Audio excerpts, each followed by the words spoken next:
Lane Kiffin wasn't the only new coaching change that we have in college football. There's been so much stuff going on in the last week. I'm going to recap all the head coaching news that we've got. Former Alabama receivers coach and offensive assistant Jamarcus Shepard has agreed on a deal to become the new head coach of Oregon State. Tavita Pritchard has been hired as the new head coach of Stanford's program. That's a pretty good ad for Stanford. They got that $50 million donation. They're making stuff happen with it. Former North Texas head coach Eric Morris has officially been hired by Oklahoma State. He did an amazing job this year. We all knew that he was going to have a Power 4 job. With Lane Kiffin leaving, the new head coach of Ole Miss is going to be their former defensive coordinator, Pete Golding. He won't just be the interim coaching them in the playoff, he will be their future coach too. Michigan State fired their head coach, Jonathan Smith, and he's going to have a $33 million buyout. Then, right after this, it was announced that Michigan State has hired former Northwestern head coach in Pat Fitzgerald. That's a really solid ad for this Michigan State team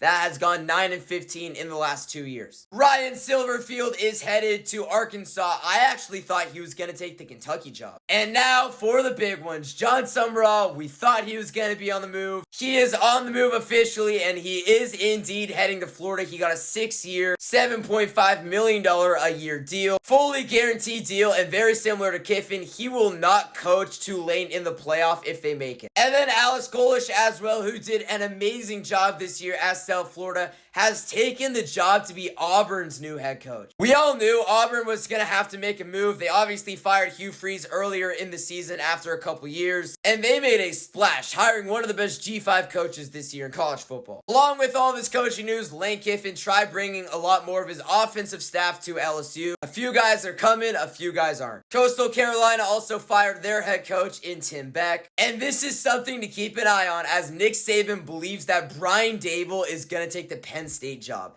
That will be so interesting.